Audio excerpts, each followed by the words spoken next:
So guys, আজকে আমি আপনাকে ডেটে নিয়ে যাচ্ছি and তার জন্য আমার জার্নি শুরু হয়ে গেছে। বের হওয়ার আগে জানতাম না রাস্তায় এত বৃষ্টি, বাট কি আর করার। যাই হোক, আমরা একটু ঢং করি আর ঢং করতে করতে চলে যাই রাফার কাছে। ডেট গিফট ছাড়া শুরু হয় না। আমি ফুল পাই নাই, তো তোমার জন্য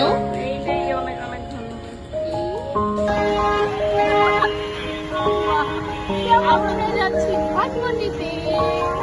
রাফা আমার চুলে 12টা বাজাইতে। তারপর আমাদের ফর নাও আমরা বৃষ্টি এনজয় করতেছি রিক্সায় ঘুরে ঘুরে।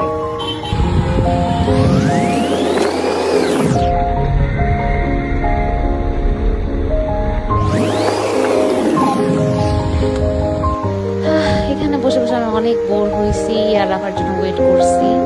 আর সে ভিতরে ওই জায়গায় চুল ওয়াশ করাচ্ছে, সে বের হবে। সি ওর চুলের কি অবস্থা। সুন্দর করে দেখো চুলগুলো, এত সুন্দর করে তুমি করেছো।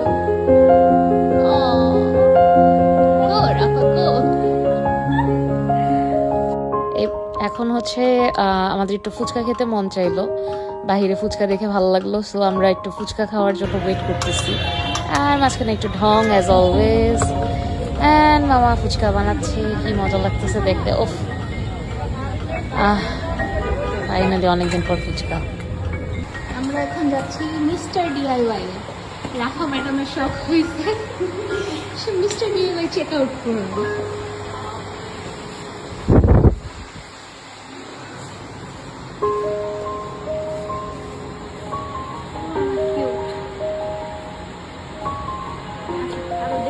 ওয়াও, মিস্টার ডিআইওয়াই অনেক সুন্দর সুন্দর কালেকশন। অ্যান্ড রাফা এখানে নিজের জন্য কিছু ব্যান্ড দেখতেছে। And oh my god, this man ব্যাকগ্রাউন্ডে যে কি নয়েজ করতেছে। অ্যান্ড আমি এখানে বোর হচ্ছি, বিরক্ত হচ্ছি, কিচ্ছু ভালো লাগতেছে না। ও ওয়েট, ওই যেটা আমার পছন্দ, পেয়ে গেছি মাই ফেভারিট হ্যাট। অনেক দিন ধরে খুঁজছিলাম। ওকে, সো শপিং শেষ, এখন আমরা বের হয়ে যাব। অ্যান্ড নেক্সট স্টপ ইজ আড়ং। আড়ংয়ে আমরা আসছি একটু ঘোরাফেরা করতে, কিছু শপিং করতে, অ্যান্ড রাফাকে একটা ছোট্ট সারপ্রাইজ দিতে, যেটার ব্যাপারে রাফা এখনো জানে না, সেটা আপনারা সামনেই দেখবেন। আমরা স্কেলেটর দিয়ে উপরে উঠতেছি অ্যান্ড অ্যাজ অলওয়েজ মজা করতেছি। আমি রাফাকে ভিডিও করে দিচ্ছি and this is our all fun as you know. So okay, so main thing jewelleries, যেটা দেখার জন্য আমরা আসছি।